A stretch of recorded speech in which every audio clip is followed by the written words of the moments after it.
Video's going. Hope I wasn't. I wasn't. Was I? Nah. Anyways, I'm gonna answer one of them questions. So, on the recent video, 1,000 calf raises per day. Does it increase your vertical? Which you can check that video out. Probably somewhere. And his question was, why do jump soles work so well then? They pretty much just force you to do a calf raise with every step. First of all, and his name is Pero Sanks. And, well, first of all, he's kind of assuming that jump soles work so well. I'm not saying jump soles don't work at all. But jump soles are definitely not the foundation for a fantastic vertical leap program. I have used them. In fact, when I was a child, my brother had some, but they didn't fit me. He's a couple years older, and I was just a young fella. And so I put my shoes on, and then I put those inside of there and used them. And I used them later on as well, and I think that they did help some. But they are different than calf raises. So first of all, let me say, I'm not endorsing strength shoes as the be-all, end-all for vertical jump training at all.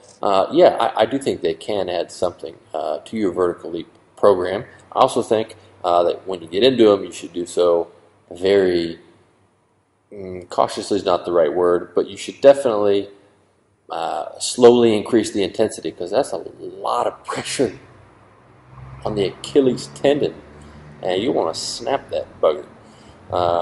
So be careful. So anyways, what's the difference between a calf raise and using jump soles? And for those of you who don't know what jump soles are basically a pair of shoes like these, only they got a platform right here. So when you land, your whole heel is hanging over the edge of the platform. So you just land like this all the time, and you do various plyometrics. So typically when you do jump soles, you're doing a whole plyometric routine. So you're doing, all kinds of different plyometrics. And there's different companies that make different jump soles, like Strength Shoes, jump soles, and different ones. Anyways, the main difference between doing a calf raise and doing jump soles is that calf raises are for strength.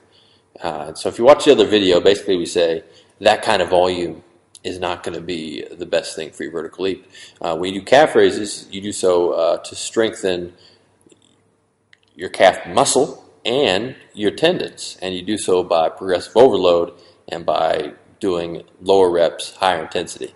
And so the difference between doing that and, say, jump soles, well, jump soles is a plyometric thing. So the contraction times are going to be much faster, and the reaction, and it's just a jumping movement. So it's more sport specific, it's more plyometric, it's more working on your plyometric and your reactive ability. So it's really not the same thing.